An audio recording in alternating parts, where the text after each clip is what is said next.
Et voilà, une nouvelle intervenante, bonjour, qui sort certainement de la plénière. Je vais juste vous demander, je pense que vous êtes Audrey, c'est ça, Audrey Gentolucci.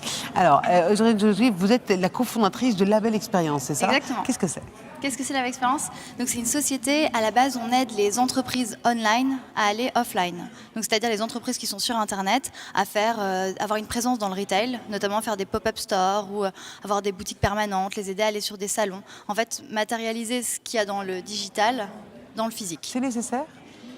Il y a un vrai mouvement, ouais, mais il y a un vrai mouvement en fait où finalement les clients ils ont envie de rencontrer les marques, ils ont envie de toucher les produits, ils ont envie de finalement sentir un petit peu l'expérience. Donc nous on travaille beaucoup sur l'expérience en boutique et que justement pour fidéliser tous ces clients et qu'une fois qu'ils rentrent, quand ils ressortent ils aient des étoiles dans les yeux et qu'en gros ils soient très attachés à la marque. Je pense que c'est absolument nécessaire, au contraire on est passé un petit peu vite peut-être dans la surdigitalisation et là on a un retour où nous, on a beaucoup de clients qui nous demandent effectivement Vous avez un ça. exemple de produit, par exemple, sans les citer, mais...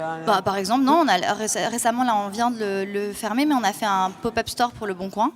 Et donc, il nous avait dit, voilà, on va aller dans le physique, on ne sait pas trop quoi faire, est-ce que vous pouvez nous aider? On lui a donné plein d'idées et finalement, on a fait un appartement qui montrait un petit peu l'exhaustivité des services du Bon Coin, donc à la fois tout ce qu'ils font sur le job, mais aussi leur achat-revente de mobilier, des ventes de vêtements, des bourses au vélo, voilà, toutes sortes d'ateliers et qui montraient tout ce qu'on peut avoir sur Le Bon Coin. C'est-à-dire que la digitalisation, c'est bien, le numérique, c'est bien, mais il faut encore le matériel pour faire le plus, la différence. On a besoin des deux.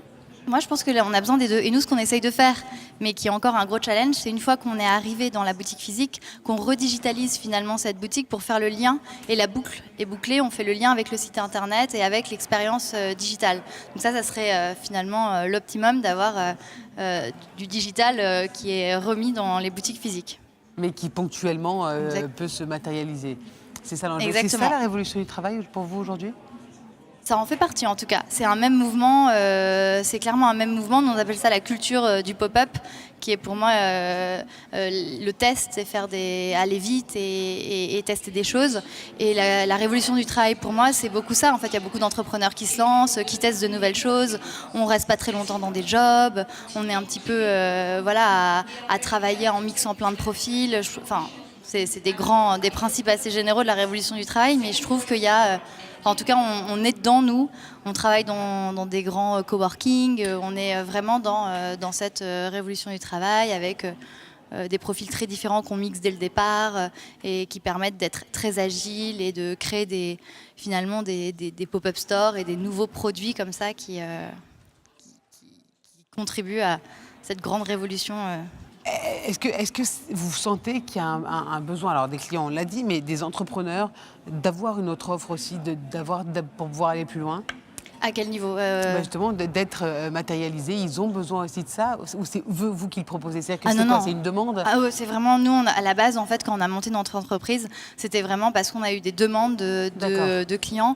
Mon associée Sophie, elle bossait chez Louis Vuitton et eux, ils ont déjà des magasins physiques, mais eux, ils se servent de l'éphémère pour se mettre en scène d'une manière différente. Et en fait, il y avait déjà un gros mouvement sur l'éphémère et nous, on avait des clients, des petites startups qui nous disaient, en fait, ça fait 4-5 ans qu'on existe, on est en ligne, on a vraiment besoin là d'être dans le physique, etc. Et donc nous on s'est dit ok, allons-y, faisons-le, créons des pop-up et au fur et à mesure la demande ne faisait que croître et aujourd'hui on n'a que des demandes entrantes en fait, de clients donc vous leur qui créez veulent... soit un concept store, soit c'est ça. Voilà, et on va dans du permanent. Aujourd'hui au début on était vraiment sur de l'éphémère parce que c'était la tendance. Maintenant on est vraiment sur tout le réflexe un peu physique des marques et pas seulement des marques digitales. On travaille avec des marques comme L'Oréal, Diptyque ou des marques qui sont déjà dans le physique mais qui veulent faire des nouvelles expériences ou qu'on les aide à améliorer l'expérience en boutique. Peut-être se détacher aussi de leur image traditionnelle pour certains. Exactement, c'est exactement ça. Souvent, être plus branché, plus cool, plus jeune, voilà, ce genre de choses. Très bien, en tout cas c'est intéressant. Merci beaucoup Audrey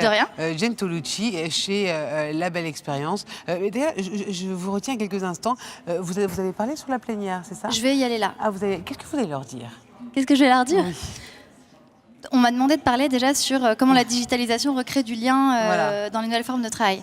En fait, ma première réponse qui était un petit peu toute faite, c'était finalement des outils, si on traite la digitalisation avec des outils, mais aussi finalement un peu l'état d'esprit, qu'est-ce que ça veut dire.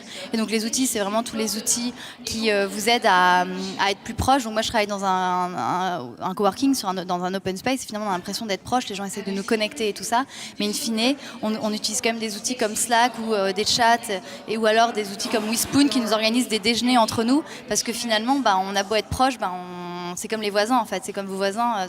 Voilà. Et dans le deuxième temps, ce qui est pour moi important, c'est finalement l'état d'esprit. Ce que c'est la digitalisation, finalement l'agilité des gens. On peut plus se permettre aujourd'hui de passer, en fait, de perdre du temps et de l'argent à faire dépenser beaucoup d'argent pour faire des boutiques, par exemple, permanentes. Nous, on pousse vachement nos clients à faire la culture du test, en fait, à tester des concepts pour ensuite développer. Je pense que c'est pareil un petit peu dans le boulot et partout. Aujourd'hui, on a un site internet, on a un bouton vert, on a un bouton rouge, on le change et on voit l'impact tout de suite sur le client. Et en fait, ça, c'est passé même dans les industries brick and mortar qui aujourd'hui ont cette culture du test. Et la deuxième chose, c'est finalement... Avant, j'avais l'impression qu'on bossait en silo. Il y avait les ingénieurs qui sortaient un produit, les marketeurs qui essayaient de faire quelque chose, les designers. On prenait 1 an pour développer la V1 d'une app et on dépensait des millions. Aujourd'hui, en fait, les gens ont compris qu'il y a une accélération du temps. On doit sortir des apps beaucoup plus rapidement, typiquement. Et sur les 100, s'il y en a une qui marche, c'est pas grave. Exactement. Mais ce que je veux dire, c'est plutôt qu'avant, ces profils, on ne les mixait pas vraiment. On n'était pas mixés à l'université. On était encore moins mixés dans le monde du travail. Aujourd'hui, en fait, finalement, c'est pas qu'on recrée du lien, c'est même qu'on crée du lien grâce à la digitalisation et grâce à un peu cet état d'esprit qui fait qu'il faut mixer les gens dès le début pour créer des innovations et des produits avec peu d'argent et pour être vraiment innovant et réussir à créer des produits qui répondent à la demande tout de suite et pas 2 ans trop tard. Donc on va vous laisser aller parler de cette construction de pont que vous faites. Bravo, en tout cas, merci. Et à très bientôt. Et maintenant, nous allons recevoir 1 ou 2 nouveaux invités. Je ne sais pas s'il y a un jingle, mais lançons-le au cas où.